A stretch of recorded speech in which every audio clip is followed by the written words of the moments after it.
de automotores. ¿Qué está pasando en Colombia en materia de seguridad de automotores? ¿Se reporta adecuadamente la información? ¿El nivel de prevención de accidentes de consumo es el mismo que en el resto de los países? Para responder estas y otras preguntas tenemos como panelistas a Andrés Prada, editor del blog Autos en Colombia. La doctora María Carolina Pardo Rueda, abogada y socia de Baker & McKenzie. José Luis Porras, representante de Automotriz Escandinava SAS. Mari Botallicio, presidente Liga contra la Violencia Vial, representante de la sociedad civil. Y al doctor Jorge Sánchez, superintendente delegado para la protección de la competencia, quien moderará el panel. Recibámoslos por favor con un fuerte aplauso.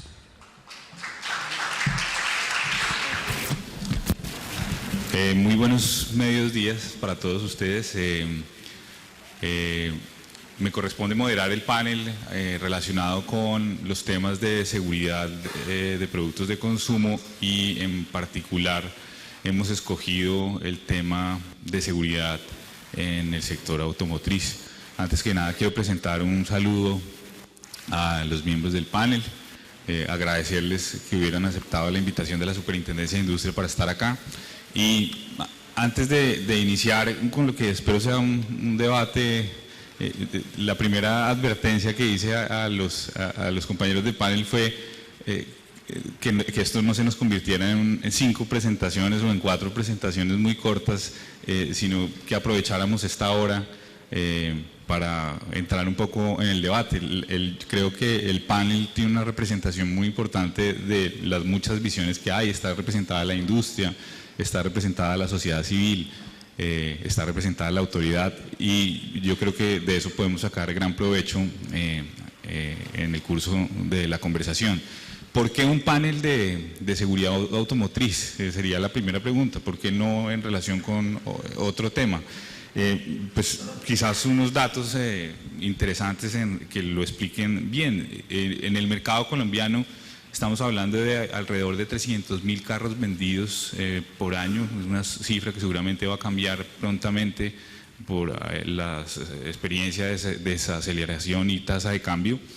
60% de esos carros que se venden al año son carros importados y en el caso colombiano este es el tercer mercado más importante de Latinoamérica o de América Latina. En este mercado en particular, en el mercado colombiano, el 95% de los recalls que se hacen y que vigila la Superintendencia de Industria y Comercio se hacen en el sector automotriz. Y eso de antemano le plantea a uno unas inquietudes. La primera de ellas es ¿qué indica ese volumen o esa participación en el volumen de recall?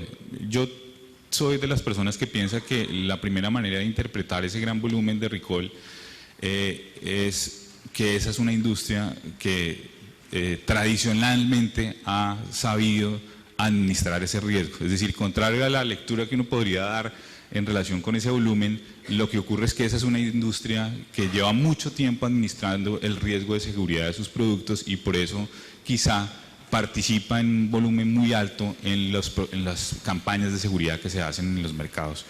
Y quizás sea una industria que entendió lo que el régimen colombiano dice en esta materia, y es que las sanciones no tienen lugar porque las cosas fallen. Las sanciones tienen lugar cuando los responsables no administran ese riesgo y no lo comunican a la autoridad. Sin embargo, también hay que decir que si bien la industria ha sido muy eficiente para notificar ese riesgo y para notificárselo a la autoridad, solo el 50% de las campañas de seguridad transcurrido un año han logrado una eficacia superior al 80%. Es decir, una vez se notifica ante las autoridades como la Superintendencia de Industria y Comercio que se ha empezado a hacer una campaña de recall, transcurrido un año, el 80% de efectividad se ha obtenido en el 50% de esas campañas. Entonces, eso indica eficiencia en la notificación y no tanta efectividad en la campaña en sí misma considerada. 43 marcas de vehículos en el caso colombiano tienen programas de recall actualmente y la Superintendencia tiene a cargo en la actualidad 18 investigaciones a agentes de mercado de la industria automotriz por haber omitido el deber de informar.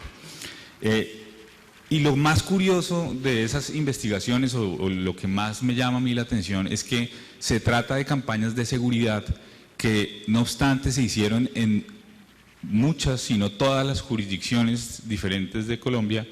En Colombia no.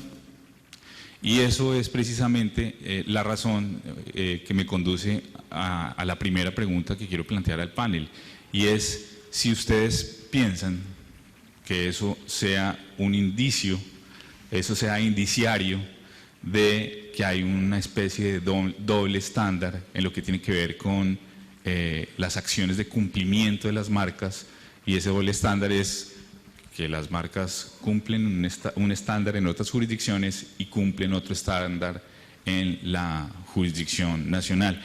Y para eso me gustaría darle paso primero a José Luis para que nos comente qué impresión tiene en relación con ese dato y esa disimilitud en el comportamiento de las marcas en esta jurisdicción y en otras.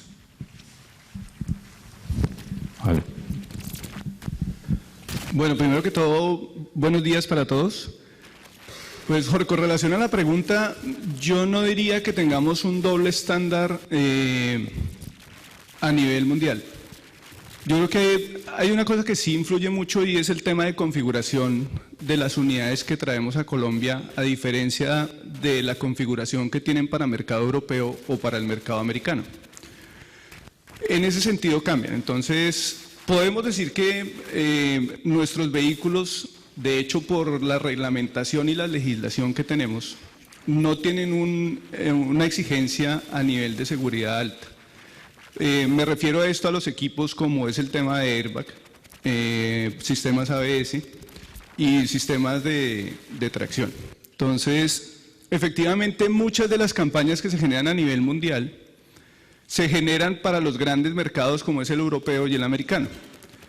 Después de esto, cuando ellos empiezan a aplicarla, muchos de los vehículos que también nos llegan a nosotros son producidos después de que este tipo de errores aparecen en el mercado. Entonces, normalmente nosotros conocemos o los boletines de servicio o esas campañas mucho antes de que los vehículos lleguen a Colombia. Entonces, muchas veces los tenemos ya aquí en el país, pero no están afectados por ese tema. Entonces, ahí esas serían las dos cosas que influyen en ese proceso. Entonces, yo creo que para nosotros también es una ventaja recibir los modelos después de que ya han tenido cierta utilización en los otros mercados, porque efectivamente ya los podemos recibir con las correcciones. Cuando ya recibimos modelos de ese estilo y la campaña se da a nivel mundial y tenemos algunas unidades afectadas, generalmente nuestros mercados tienen un número de unidades mucho menores a las que hay en el resto del mundo. Entonces yo diría que es también por esto el tema de las diferencias.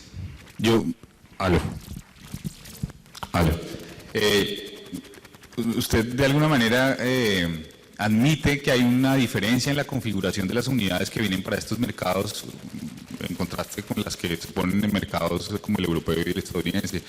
Esa diferencia en la configuración de las unidades, ¿usted cree, Andrés, que es un doble estándar en materia de calidad? Buenos días a todos. Sí, Jorge, en cuanto a seguridad activa y pasiva, los vehículos que se venden en Colombia tienen un equipamiento muy pobre de seguridad. De hasta 60 millones de pesos, solo hay 5 vehículos que tienen un equipo de seguridad completo. Me refiero a airbags laterales, frontales, de cortina, control de tracción ABS y control de estabilidad. No es una reglamentación en otros países tener todo ese equipamiento, el control de estabilidad sí, pero sí es un requerimiento pasar ciertas pruebas de choque que no se pasarían si no tuviera esos airbags y si no tuviera una estructura, el carro, que soporte el impacto de la forma que lo requiere para proteger a los ocupantes. Hay casos de vehículos que se ensamblan y se producen en Europa y también se producen en Latinoamérica. Cuando prueban en Euro NCAP, el vehículo tiene un puntaje, 4 o 5 estrellas. Cuando prueban la versión latinoamericana, 1 o 2. Así tenga el mismo número de airbags, porque cambian los materiales, los aceros, que empiezan a estampar acá en Latinoamérica, no les hacen el mismo tratamiento térmico, no son aceros de ultra alta resistencia ni alta resistencia para reducir costos. Ahí también tenemos un doble estándar.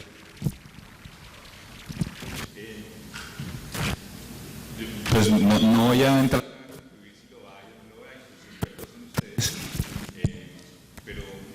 Tu micrófono.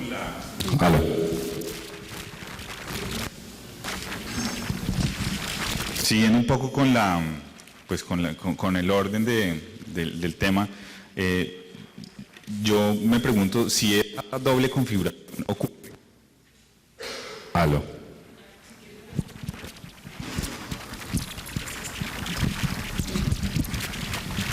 Si esa doble configuración ocurre y si esa es o no un doble estándar, la pregunta ahora se la hago a Carolina, y es si ¿a qué se podría atribuir el hecho de que unas unidades tengan unas características y que las unidades que se comercializan en el mercado nacional no las tengan? ¿Es un problema comercial, es un problema arancelario, es un problema de tasa de cambio? Si ha advertido algo en la regulación nacional a la que se le pueda atribuir que eso ocurra.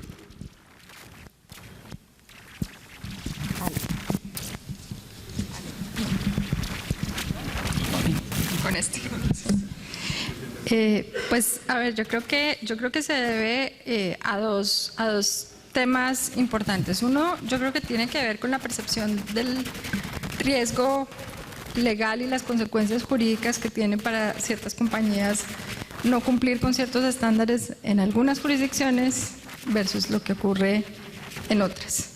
Entonces, pues sí creo que se hace un balance económico y se toman riesgos con base en la cuantificación del riesgo. Y eso pues no solamente va en función de la multa o de la sanción administrativa que puede poner la Autoridad de Protección del Consumidor, sino creo que también tiene que ver un poco con el esquema jurídico y las acciones de clase y las acciones de grupo y las acciones de reparación, porque ahí el tema reputacional a veces termina siendo más costoso que las mismas sanciones administrativas. Entonces creo que tiene que ver con eso por un lado. Tiene que ver también con un segundo aspecto, en mi opinión, y es que el consumidor en muchas jurisdicciones es más exigente y está haciendo un control desde la demanda, perdón. Y simplemente hace pues unos estudios como los que mencionabas tú y simplemente empieza a desechar productos por un nivel de conocimiento y un nivel de educación que hace que descarte los productos por conciencia de su seguridad y la seguridad que esto conlleva. Entonces yo lo atribuiría como a esos dos temas. Hay un dato que a mí me llama mucho la atención del tema de los recalls en el sector automotor, y es que ninguno de los recalls está asociado a marcas o a modelos de vehículos de servicio público. Y eso es un tema pues que es natural que llame la atención, porque pues ese es quizá el riesgo más alto. Es decir, si los vehículos de servicio público, la pregunta es, ¿no se están haciendo los recall en esos modelos o se está omitiendo para el consumidor un deber del Estado de darles seguridad? Y la pregunta en este caso se la haría entonces a Mari en representación de la sociedad civil. Gracias. Acaban aquí de mencionar dos temas que son muy importantes, y es consumidor y conocimiento. En la medida en que nosotros logremos como consumidores aumentar el nivel de ambición por un servicio, llámese vehículo, llámese transporte público, en esa misma medida, ustedes los industriales, en esa misma medida, la oferta va a ir cambiando. ¿Qué sucede en Colombia? En Colombia seguimos siendo un país con unas desigualdades sociales y con una brecha socioeconómica muy, muy importante. Usted habla del tema del servicio público. ¿quiénes toman en Colombia el servicio público? ¿Quiénes son los usuarios en Colombia de las motocicletas? Estamos hablando de la base de la sociedad. Y que cuando hablamos de la base de la sociedad, estamos diciendo que es una sociedad que se preocupa por tener salud, con las justas, por tener educación. Entonces, el tema de la movilidad no es su preocupación. El tema de la movilidad lo tienen realmente guardado en el saco de la ignorancia, desde que cuenta que el tema de la seguridad está asociado al nivel cultural de una sociedad. Pero ¿qué es el tema del consumo, de la ambición del consumo? Son unos valores determinados que comparte una sociedad. En últimas es eso, es decir, yo el valor que le estoy dando a mi vida. Y mire usted cómo es importante el tema del transporte público y en general el tema de la movilidad, porque la movilidad es el medio de acceso a todos los otros bienes constitucionales, el derecho al trabajo, el derecho a la salud. Pero acá el tema de la movilidad no lo estamos asociando a esto y es como nosotros, tú lo acabas de decir, no tenemos realmente un control social y tampoco tenemos un control, una política de fiscalización desde la política pública que permita realmente controlar, fiscalizar y vigilar a todo este sistema de transporte público. En Colombia es muy sabido cuando, no sé si ustedes recuerdan el caso de Rápido Ochoa, la tragedia de San Luis, no, el bus se quedó sin frenos y se fue. Entonces tú dices, ¿y por qué se quedó sin frenos? ¿Y por qué se fue? Y dése cuenta que en Colombia no hay el primer proceso de incidente de reparación en el que se vincule directamente a la industria automotriz. Eso es gravísimo. ¿Y por qué no lo hay? Porque las víctimas o los deudos nunca piensan o se imaginan o tienen una lógica, oiga, este bus es un vehículo, ¿qué condiciones técnico-mecánicas tenían? Y es por eso que creo que ustedes sí lo hacen con los vehículos que llegan a Colombia. Nosotros algo que estamos promoviendo desde la Federación Iberoamericana de Asociaciones de Víctimas contra la Violencia Vial, ahora para la Conferencia Mundial de Seguridad Vial en Brasil, es que todos los países de la región que somos hoy la despensa de los vehículos que no se admiten en países del primer mundo, que no se admiten por los mismos temas. Mire lo que ustedes hablaban al principio, ustedes no sé qué vehículo tienen, pero hoy yo los invito a que ustedes miren cuál es el vehículo que tienen, vayan a la página internacional de esa industria automotriz y ustedes van a ver que pagaron lo mismo e incluso más, pero no tienen airbags, no tienen frenos a veces y todo lo que son elementos de seguridad pasiva no lo tienen. Mire un tema tan importante como es el de los niños. Los sistemas de retención infantil en Colombia no existen. Mire, hablando de transporte, usted sabe que el transporte escolar es transporte público de pasajeros y así está regulado en la ley colombiana.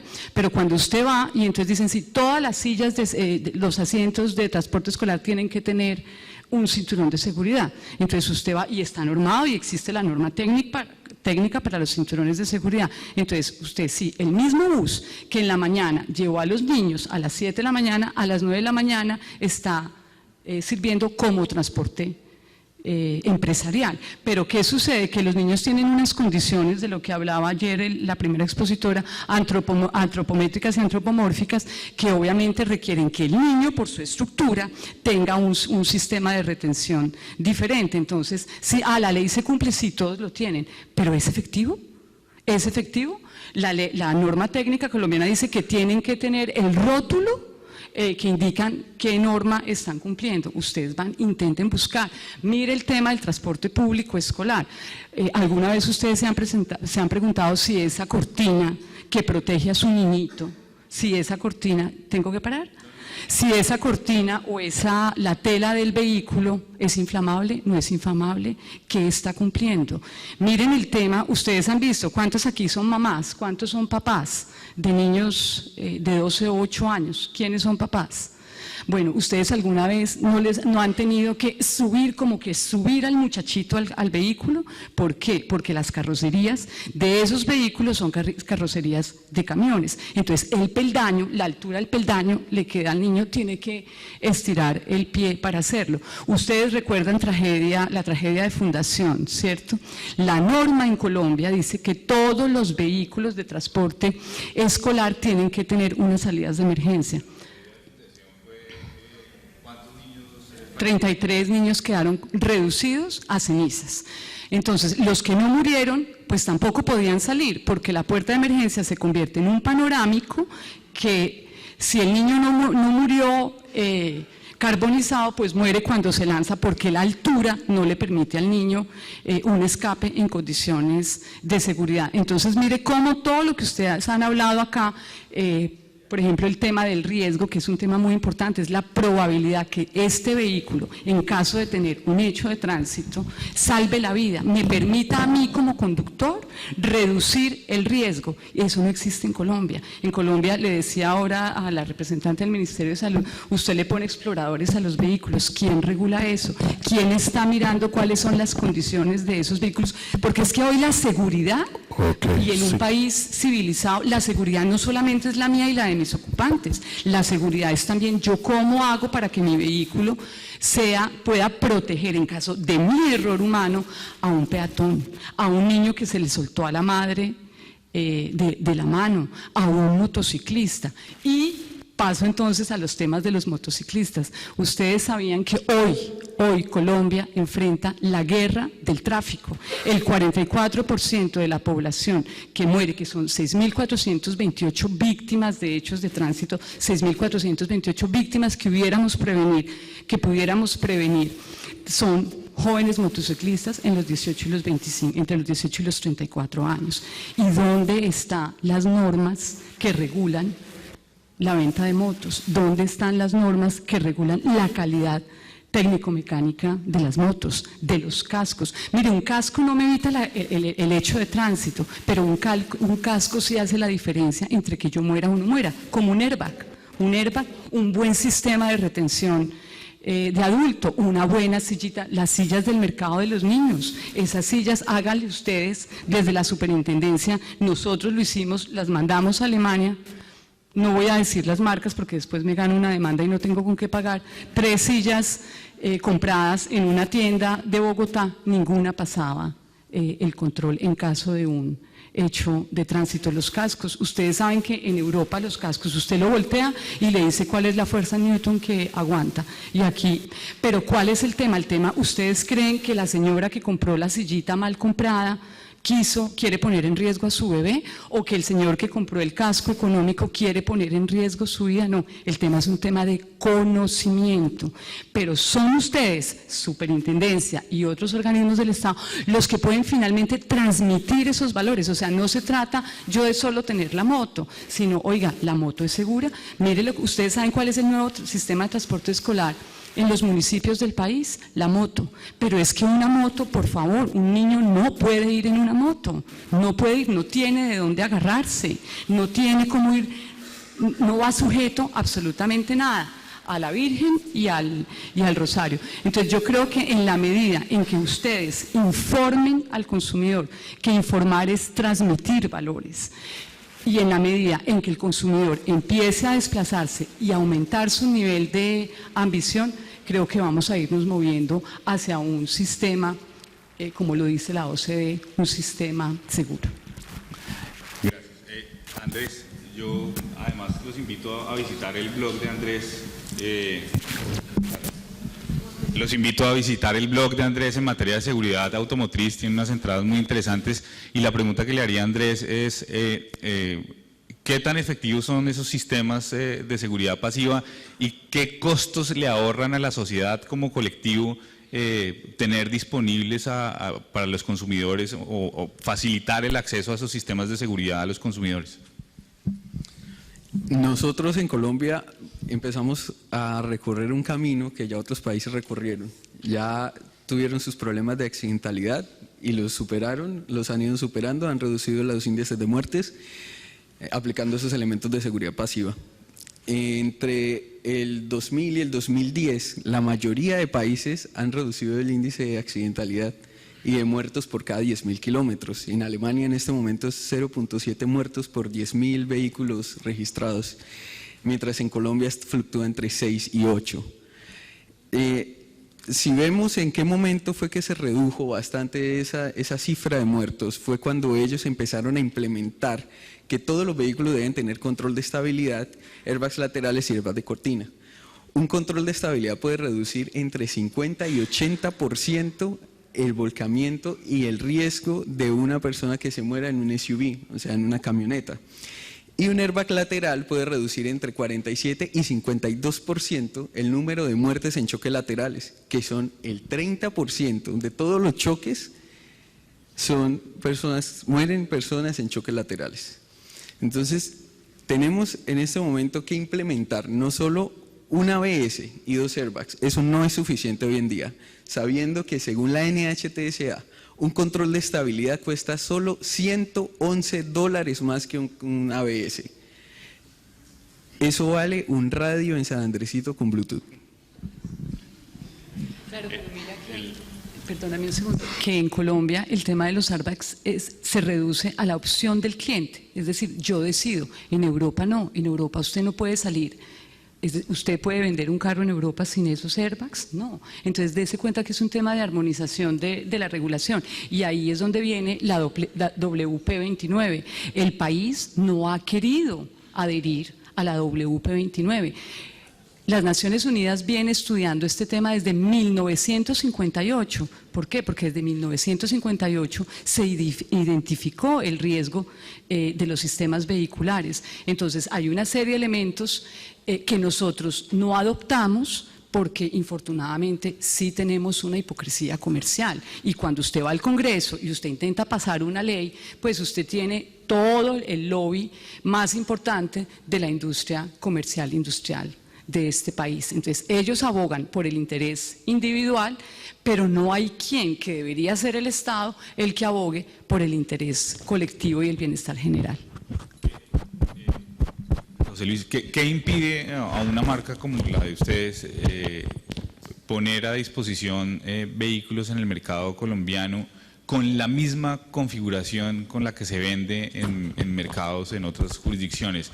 ¿Es un problema arancelario? ¿Es el IVA? ¿Es la tasa de cambio?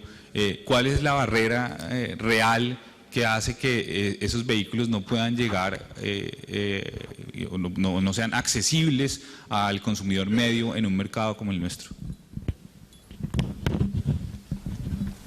Bueno, a nivel de la marca que yo represento, pues no tenemos ese inconveniente. De hecho, el tema con Volvo tenemos una prioridad y es el tema de seguridad.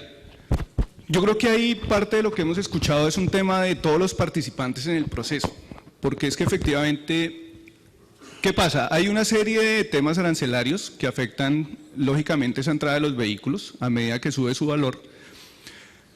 También tenemos un tema de competitividad en el mercado, o sea, tratar de salir con un muy buen precio para que estos automóviles roten mucho más. Efectivamente, yo estoy de acuerdo con lo que se ha comentado y también falta un tema de conciencia por parte nuestra como usuarios en el momento de hacer la compra de un vehículo.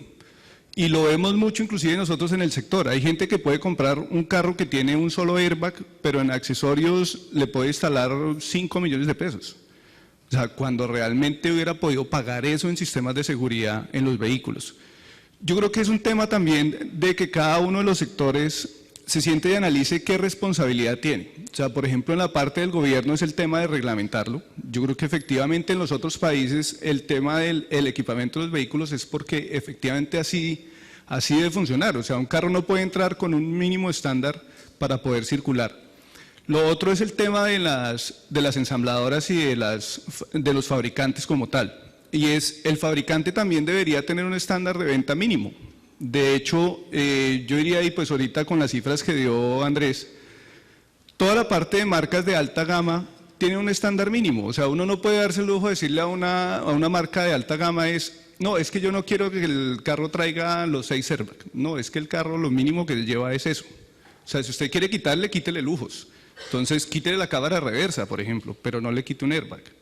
Entonces, yo creo que es un tema también de empezar a revisar por cada uno de nosotros cómo debe funcionar el tema y cómo establecerlo. Lo otro que sí nos impacta mucho, por ejemplo, a nivel de ese tipo de cosas o elementos que incorporamos en los vehículos, es el tema de reglamentación y de revisión por parte de los reglamentos técnicos. Entonces, tenemos un tema que sí nos complica muchísimo y es que cuando vamos a traer un vehículo, pues tenemos que pasar ciertas normas y cumplir con ciertos procesos. Dentro de eso es el tema del certificado de emisión de gases. el tema también de una certificación de airbag y de cinturones de seguridad.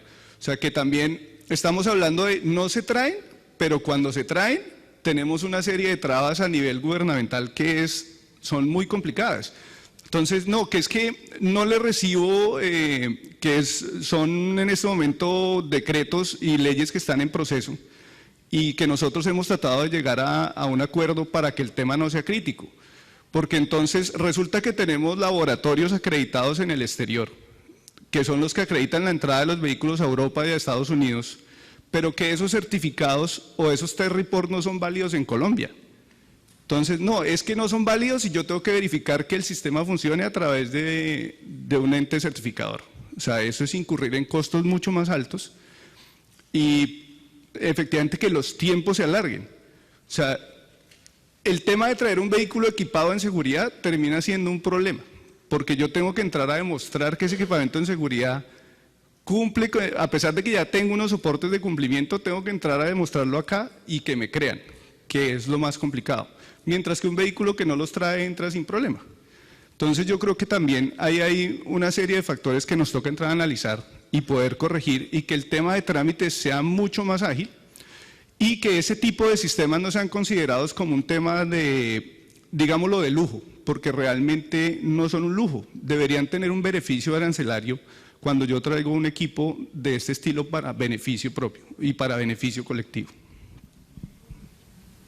Sí, yo quisiera agregar, hay algo que tú dijiste ahorita que me parece importante y es que si hay cosas que son optativas o voluntarias, yo buscando pues normas técnicas en el sector automotriz encuentro que no hay tantas como uno pensaría inicialmente tratándose de un vehículo o de un equipo que además es utilizado para una actividad de riesgo. Manejar es una actividad de riesgo y pues seguramente tú tienes muchas más estadísticas, pero hay muchos más accidentes automotrices que inclusive en la industria aeronáutica y uno se muere del susto cuando se sube a un avión y se monta en cualquier carro, en cualquier taxi de servicio público o vehículo y no tiene consideración porque los temas son lo que es voluntario, un poco volviendo al tema de las estandarizaciones y de los dobles estándares, es que lo que es voluntario pues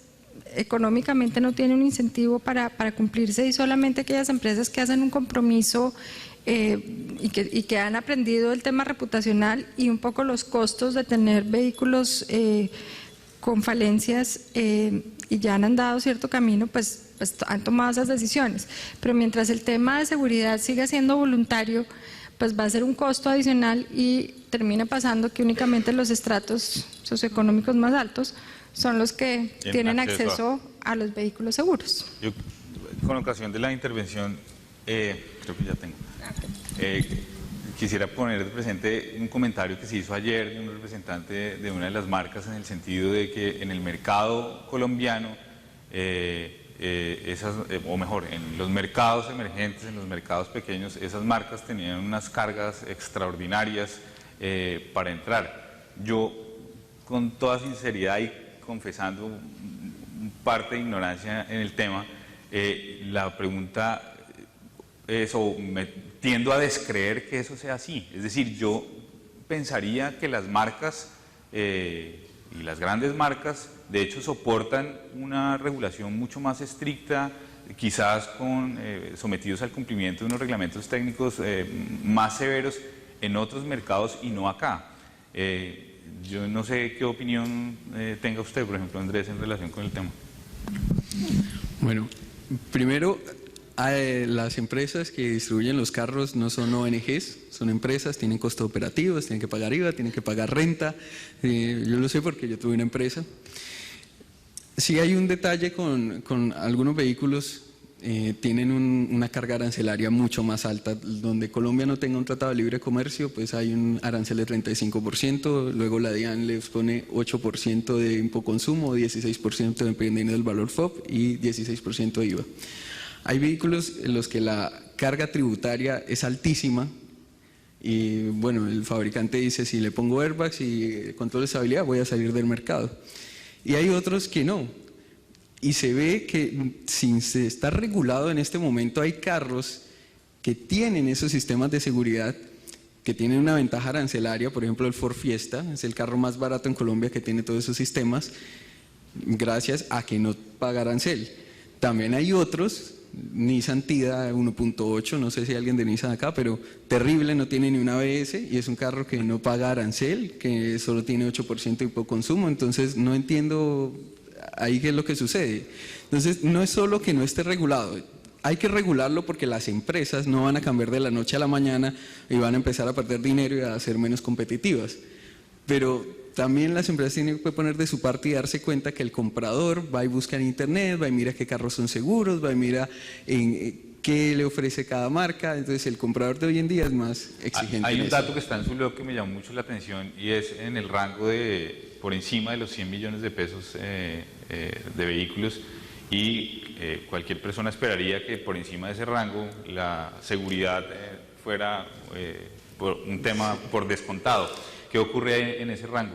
En los automóviles, la mayoría que están sobre 100 millones de pesos sí tienen todo el equipamiento de seguridad. Hago una mención especial a Volvo, Mercedes-Benz y BMW como los únicos fabricantes y distribuidores acá en Colombia que todos sus carros tienen todo el equipamiento de seguridad. Hay unos que no pasa más en las camionetas. Desafortunadamente hay camionetas de 252 millones, está la Toyota Land Cruiser Imperial FJ200, solo tiene 2 airbags. No entiendo cuál es el ahorro en costo ahí en un carro de ese precio. Pero sí pasa en vehículos de alta gama. Lo que pasa es que en alta gama ya se empiezan a ver unos sistemas de seguridad muy interesantes. Ya no es solo los airbags de control de estabilidad, ya los carros frenan solos. Volvo tiene el City Safety, Mercedes tiene el Pre-Safe, el Prevention Attention Assist, bueno, tiene muchos sistemas. Entonces ya más arriba hay carros poco equipados, pero también carros muy equipados en seguridad. Yo trasladaría ahora el tema a los recalls, a la experiencia que han tenido ustedes. Seguramente la marca ha tenido que hacerlos, seguramente los hemos administrado también en la superintendencia, y en el ejercicio profesional como abogada, Carolina seguramente ha tenido que asesorar empresas no solamente del sector automotriz en materia de recall. ¿Cómo en la regulación de los recall automotriz se está facilitando hacerlos? ¿Qué hace falta para que esa efectividad de la que yo hablaba hace un momento, que solamente el 50% de esas campañas habían logrado efectividades superiores al 80% transcurrido un año? ¿Qué hace falta para que eso sea más efectivo? ¿Hay alguna regulación? Sí, Jorge, gracias. Y ahí sí, pues tocas como el día a día de los abogados. Y lo que estamos viendo un poco es que, según la estructura que se tiene ahorita normativa, lo que está empujando la efectividad del recall es el esfuerzo de la autoridad y el esfuerzo del fabricante. Pero yo en toda esta normativa no veo a ningún otro actor que tendría que estar involucrado en este tema, y lo hablábamos con Carolina hace un rato, el tema del RUN, y no sé si hay alguien aquí el tema del RUN y después me toque ir a patinar con ellos, pero creo que en este mundo donde tenemos lo que llaman el Big Data o las grandes bases de datos, me parece absurdo que las autoridades del RUN no ejerzan un control mucho más agresivo. Vemos campañas de recall de vehículos que llevan más de 3 años, en donde, pues con todo respeto, ya después de 3 años la efectividad de esa campaña es bastante cuestionable. O sea, en serio, después de 3 años ya el tema casi que pasa desapercibido porque el ojo se acostumbró a verlo. Entonces, y el consumidor que no ha ido a atender esa campaña, pues debería también tener un poco de responsabilidad en que si se le ha contactado y no ha hecho nada, por las razones que sea. Y yo sé que el consumidor es la parte débil de la relación y es a quien hay que educar y a quien hay que proteger. Pero un dueño de un vehículo, y máximo si es de servicio público, no debería poder renovar su póliza de seguro, no debería poder traspasar el vehículo, no debería poder volver a sacar un certificado de gases si no ha cambiado todas las partes que tiene que cambiar o ha hecho el mantenimiento que tiene que hacer. Por la necedad, por la ignorancia, por la negligencia del consumidor, pero debería haber muchos más actores. El otro actor que yo extraño en todo este panorama son las aseguradoras, y pienso en que pues hace unos años cuando uno Las habíamos invitado al panel, pero a último momento... se retractaron, hicieron un recall. Yo creo que las aseguradoras tienen además un interés súper económico en el tema, es decir, un vehículo, nuevamente puesto en una calle, un vehículo, eso es una actividad de riesgo, pero si además el vehículo no cumple con los estándares porque es objeto de un recall y sigue en la calle, pues para la aseguradora es un riesgo triplicado. Y entonces en ese momento la aseguradora tendría, por eficiencia de costos, muchos incentivos para dedicar tiempo a tratar de ver cuáles son los vehículos que son objeto de recall y no renovarles las pólizas y el RUN no hacer los traspasos. Yo creo que en esto hay dos partes empujando. Hay un consumidor que a veces no es tan acucioso, responsable como sería. Con Jorge pues hemos discutido varias veces, hay consumidores profesionales y hay otros que simplemente pues no ponen atención, no leen las instrucciones, y en productos de obsolescencia rápida o de bajo costo pues los recalls son mucho más difíciles, pero uno pensaría que en un vehículo o un automotor pues el tema debería ser pues automático y la gente una vez informada debería actuar inmediatamente. No es así. Entonces debe haber mecanismos que escapan a los fabricantes y escapan a la Autoridad de Protección del Consumidor, que deberían ayudar y empujar en eso, porque además, nuevamente, si uno hace un estudio, estoy segura que en términos de costos para las aseguradoras hay un beneficio, y el RUND pues creo que es el mecanismo de coerción administrativa por medio del cual se podría lograr una efectividad mayor. Concediendo que ciertamente puede haber unas herramientas mucho más coercitivas para provocar que los consumidores atiendan el recall, yo he percibido que las marcas en todo caso hacen unos recalls muy tímidos. Es decir, perfecto, hay unos mecanismos que resultarían mucho más efectivos, coercitivos, para provocar que ese consumidor atienda el recall, pero ocurre muy frecuentemente también que las marcas, ya notificado del recall, etcétera, sus esfuerzos, podría decir uno, se vuelven muy poco creativos, y uno al final no está muy seguro si están comprometidos con la efectividad de la campaña de seguridad. Ejemplos quizás un poco elementales, la notificación del recall y la forma como se comunica a los consumidores ocurre en la página del importador. ¿Cuándo entra el consumidor a la página del importador a informarse de algo en relación con la marca del vehículo? Probablemente ni siquiera sepa que es él el representante o el importador del vehículo que compró. Le llaman, y era un ejemplo que ponía el superintendente el primer día en su intervención, le llaman a las personas para ofrecerles un mantenimiento gratuito eventualmente, etcétera, pero nunca le dicen al consumidor que eso está asociado a un problema con la seguridad de su vehículo. Son experiencias que nosotros hemos visto y que pues yo creo que de llegar a ser más, de proponerse ser más efectivos en esas campañas, podrían superarse. ¿Cómo es un recall en Volvo? Bueno, yo tenía un comentario sobre eso.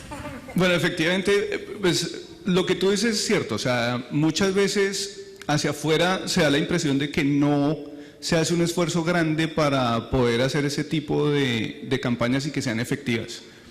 Lo que pasa es que volvemos al tema también de conciencia del usuario y de la importancia que le da al usuario a ese tipo de campañas. Ahí tenemos varios factores. Uno, que cuando los vehículos efectivamente ya llevan mucho tiempo en uso, ya han cambiado de propietario, ese tema de ubicación de los vehículos no es fácil. Entonces, el esfuerzo que hacemos al interior de las marcas es grande. Yo creo que sí hay casos en los cuales la imagen ha quedado como que no nos preocupa o que el tema no se hace bien. Pero yo diría que en la mayoría de los casos lo hacemos a conciencia, porque efectivamente no solamente en el tema del seguimiento que hacen ustedes para que esa campaña sea efectiva, sino que efectivamente el fabricante también nos exige a nosotros que esa campaña se haga en su totalidad. Nosotros utilizamos diferentes mecanismos. Empezamos, y no solamente por parte del importador, el tema de que se publique en la página del importador es uno de los pasos que hacemos. pero generalmente se envía carta dirigida al cliente a la base de datos que tenemos por parte de los concesionarios nos hacen llegar ese documento con el registro. Hay muchas veces que efectivamente la carta llega y ya el cliente no vive en esa dirección, el teléfono que dejó registrado en un momento dado no está. También es claro que el tema de deserción del proceso de asistencia a los talleres de la marca no es el mejor, de hecho porque hay muchos talleres y la competencia a nivel de servicio en la calle es grandísima, y la gente por ahorrarse, como decimos nosotros, 2 pesos, prefiere irse a un taller en cualquier otra parte menos al taller del concesionario, que es donde efectivamente uno puede hacer el seguimiento. Con los carros que normalmente van a los talleres y tenemos la base de datos actualizada, es inclusive con lo que hacemos ese porcentaje grande. El tema es cuando tenemos que empezar a ver cómo ubicamos efectivamente esos vehículos que cambiaron de propietario, que son los que ya no podemos empezar no los tenemos detectados, y efectivamente ahí es donde lo que tú mencionabas de poder tener mecanismos alternos y de poder saber quién es el propietario, quién lo tiene, poderlo contactar, porque ya hay muchas veces que a nivel de marca es muy difícil hacerlo, porque ya el carro puede haber tenido otros 2 propietarios y seguir el rastro a un vehículo de esos es complicado. O sea, es un tema de desgaste. Para nosotros es no solamente la preocupación de tener que enviar el informe trimestralmente y que esta campaña no aumenta, no sube, el fabricante también empieza a hacer los comparativos, porque de hecho, y lo hablábamos también con mis compañeros que están hoy acá, el fabricante le envía a uno el ranking de la aplicación de la campaña a nivel mundial, y muchas veces es cuando uno ve a Colombia en uno de los últimos puestos, porque a nosotros nos miden por ese tipo de cosas también como distribuidores. Para nosotros el tema de esas campañas es muy importante. En el tema de Volvo, afortunadamente funciona muy bien porque pues, no existen campañas críticas de seguridad, y las que se hacen, o sea, son clientes que efectivamente son mucho más fieles al taller, van constantemente, uno puede ubicarlos, incluso pues el servicio que se les presta es, vea, yo voy y le recojo el carro, lo llevo, hago la campaña y se lo regreso. Pero en marcas, por ejemplo, en que los volúmenes son muy grandes, se convierte, el tema para poder ubicar y poder atacar esa campaña y poderla hacer más efectiva es donde se empieza a complicar.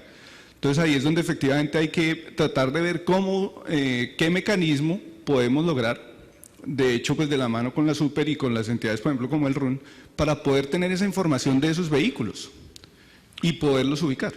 Nosotros tuvimos una reunión hace pocos días, quizá con FENALCO, y se nos planteó la inquietud que de hecho se nos ha planteado en varias ocasiones sobre acceder a esas bases de datos del RUN. La superintendencia tiene acceso a las bases de datos del RUN para un propósito muy específico, que es el cobro coactivo, que es perseguir los bienes de los deudores de la superintendencia. Solamente para anticiparles, estamos en el estudio jurídico de si el acceso a esa base de datos, que la tenemos de hecho, podríamos hacerlo con fines de recoger la información de los actuales propietarios, de manera que distribuidores o todo aquel que esté haciendo un recall pueda llegar a ellos con certeza sobre su ubicación. Carolina, creo que iba a decir algo más. Yo complemento el tema, y hay otra cosa que sí queríamos aprovechar también el espacio y lo charlábamos con mis compañeros, es el tema efectivamente, en los casos que la superintendencia tenga dudas en algún tema de las campañas, que ojalá pueda hacer un contacto efectivo primero. O sea, hemos tenido casos en los cuales se abre una investigación por temas que se identifican en otros países, sino hacer una consulta previa al distribuidor en Colombia. Entonces yo creo que es importante tratar de mejorar de pronto esa comunicación y ese contacto, y si hay dudas poderlas aclarar, pero sin necesidad de que el tema pase a una instancia en la cual dice uno, me siento como atacado y que no me creen, y o sea, se genera una desconfianza y un malestar en el cual puede también de cierta forma con una llamada o con una aclaración poder mejorar ese tipo de cosas con la Super. Mari, creo que iba a decir, o Carolina. Sí, que sí. Importantísimo el tema del RUND. No sé si ustedes saben las inversiones billonarias que el Estado colombiano ha hecho en el RUND. El RUND tiene 10 registros, pero también los colombianos hemos hecho inversiones millonarias. Todos los que pagamos SOAT, cada que pagamos el SOAT pagamos 1.600 pesos por esas bases de datos. La Constitución Política de Colombia dice que para los fines de Estado los datos deben ser públicos dentro de las empresas y organismos del Estado. Me sorprende lo que ustedes dicen del RUND, porque por ejemplo el RUND, a través de sus 10 registros, usted automáticamente, o sea, con una manipulación Excel, puede saber quién es el propietario del vehículo Volvo modelo 1997. O sea, eso es a un clic y lo sabe. Nosotros hicimos un proyecto de transporte escolar, le pedimos las bases de datos al Ministerio de Transporte y no tiene que ver con el recall, pero a nosotros sí nos quedó clarísimo que había un problema con los datos, y creo que aquí está el profesor que habló sobre los datos. Los datos no son un fin, son una herramienta. Si yo recaudo datos y no puedo ponerlos al servicio de la sociedad, no me están sirviendo absolutamente para nada. Cuando nosotros hicimos ese proyecto de transporte escolar, pudimos, con una manipulación muy sencilla, mirar cuáles eran los vehículos, las marcas y modelos de vehículos que más accidentes de tránsito habían tenido. Y los clasificamos. Entonces uno dice, oiga, pero estos somos nosotros que somos una ONG así de chiquita, haciendo un proyecto así de chiquito.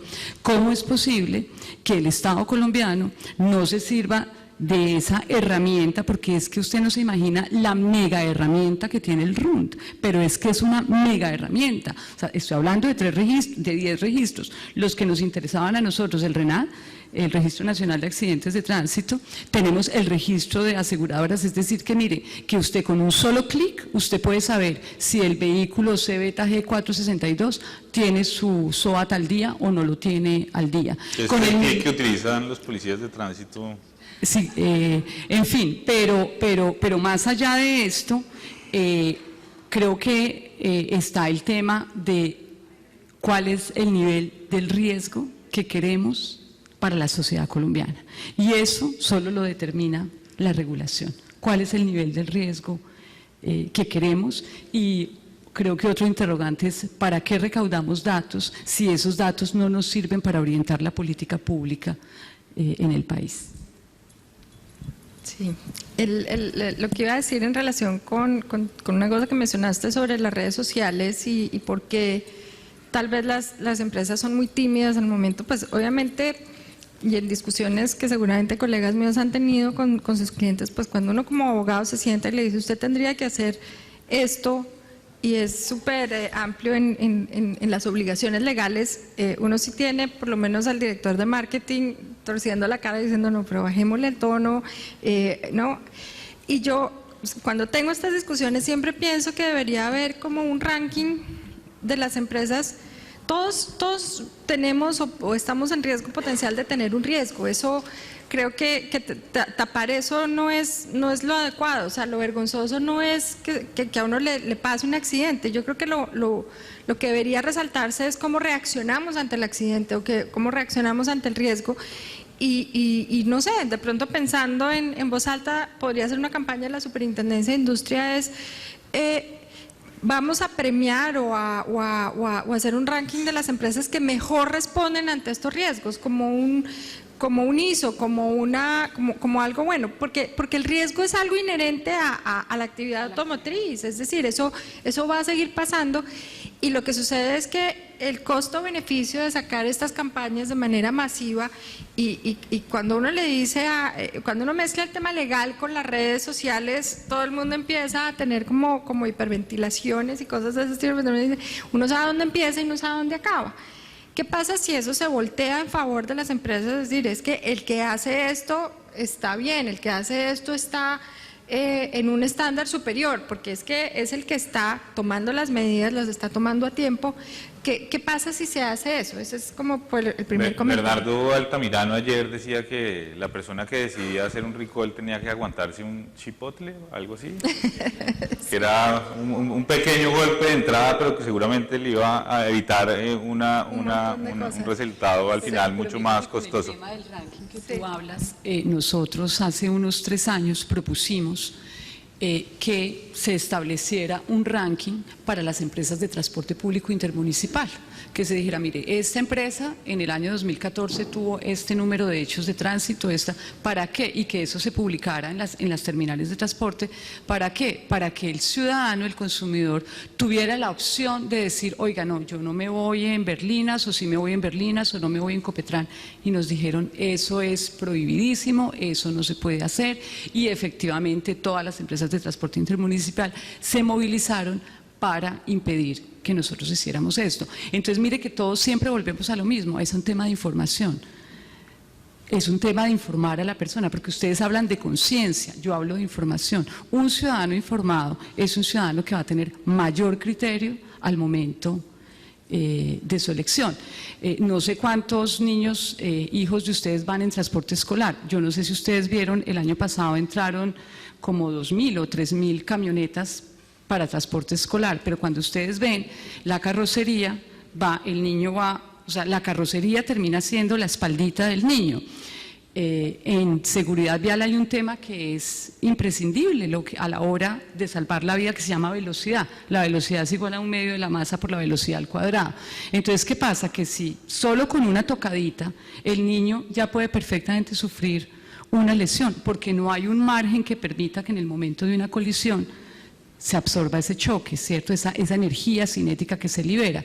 Pero esos vehículos se los estamos dando a los niños, a nuestros niños. Ustedes saben cuál es la población que se transporta en vehículos escolares en el país. Son más de 8 millones de muchachitos y estamos permitiendo.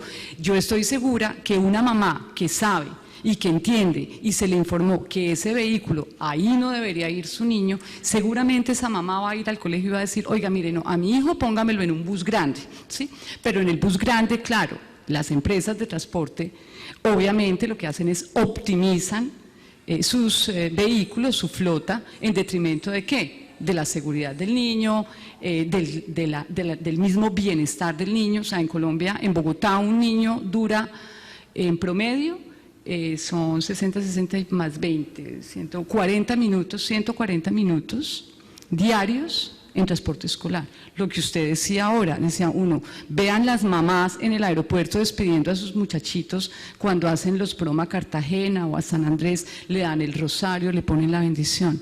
Salgan y miren la mamá cuando todos los días el muchachito hace 140 minutos en vehículos de transporte escolar, si se ponen a mirar quién es el conductor, si ese vehículo, porque a un clic también con el CIMIT y con las bases de datos de la Secretaría de Movilidad de Bogotá, usted puede saber si ese conductor o si ese vehículo tiene o no tiene comparendos. ¿Un comparendo qué es? Pues es cómo se está comportando ese conductor en la vía. Las mamás, díganme de aquí, ¿cuántas tienen niños que van en transporte escolar? Bueno, usted alguna vez, no, usted de pronto sí, pero ¿cuántas mamás miran si esa empresa de transporte escolar, que no es el colegio, tiene los seguros, las pólizas de seguros? Las mamás dicen, ah, no, yo firmé, pero señora, ¿usted sabe si tiene la póliza de seguro? Ah, no. ¿Y el niño lleva cinturón de seguridad? Sí, pues yo veo que ahí llevan los cinturones de seguridad. Entonces, dése cuenta que siempre volvemos a un tema que yo hablo del tema de valores, y son ustedes las empresas que pueden transmitir valores y socializar esos valores, y esos valores es ese conocimiento, permitirle al consumidor tener el criterio de si compro o qué producto estoy comprando, pero bajo un conocimiento.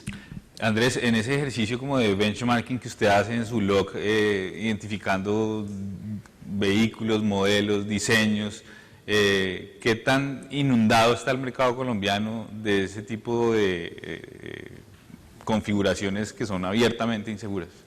Bueno, con lo de los buses pasa algo curioso.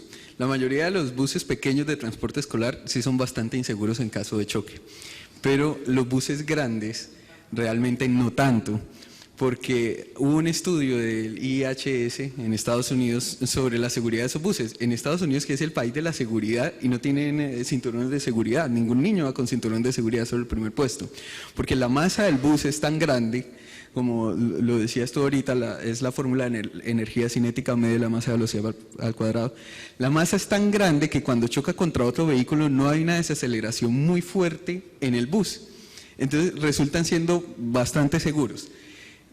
El riesgo mayor es el riesgo de volcamiento, pero en la mayoría de países industrializados el control de estabilidad reduce muchísimo ese riesgo. Entonces, en cuanto al bus grande con control de estabilidad, sería ya muy seguro sin necesidad de cinturones de seguridad. Según el estudio que hay hasta ahora por la IHS, los buses pequeños sí, desafortunadamente, y más si son de origen chino con carrocerías muy inestables y aceros que no son de alta calidad, sí son bastante inseguros. Pero además sabes que en Colombia, en Bogotá, por ejemplo, perdón, no en Colombia, en Bogotá, el 86% de los vehículos de transporte escolar son vehículos de menos de 15 pasajeros.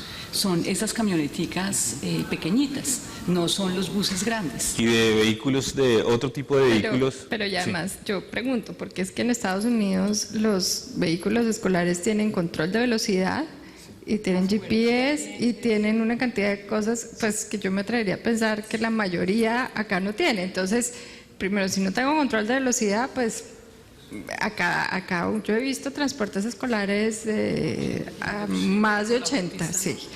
Y pues obviamente ahí el tema de la velocidad pues incide mucho, digo yo. Y el tema del estándar como estándar, creo que estamos mirando pues situaciones distintas por el tema de la incidencia del accidente. En modelos de uso particular, Andrés, ¿usted qué ha visto? De esos diseños así abiertamente inseguros. Bueno, la mayoría de los buses chinos no se prueban en pruebas de choques de Euro NCAP ni de IHS, los prueba Global NCAP y Asian NCAP en Asia.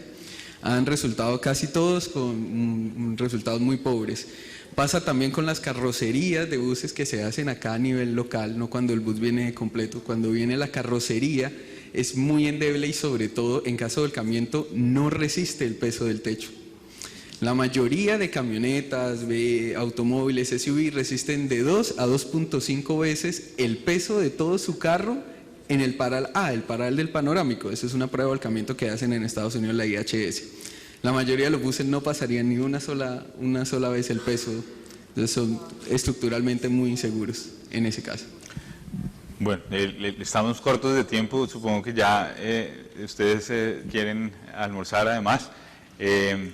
Solo para terminar, a nosotros nos ha llamado mucho la atención que, por ejemplo, en materia de carrocerías, que además es un mercado más o menos amplio en Colombia, no hay reglamentos técnicos que disciplinen el tema.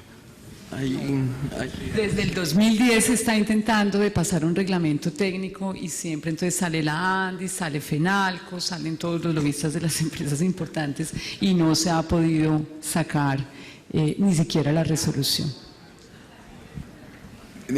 Yo había escuchado ese reglamento, en ninguna parte de ese estudio está la parte de implementar una subdefensa debajo de los vehículos de carrocería, camiones, buses, camionetas altas, porque pasa que cuando un automóvil y un SUV choca por detrás contra un bus, no choca con las partes diseñadas para absorber el impacto que son la defensa, sino que termina chocando con el panorámico y con los parales que no están diseñados para eso. Ya en Estados Unidos y en Europa está reglamentado que debe tener una defensa detrás que no afecte el ángulo de salida, pero que evite que el vehículo se destruya por debajo del camión. Bueno, yo les agradezco mucho, ha sido muy amena la conversación.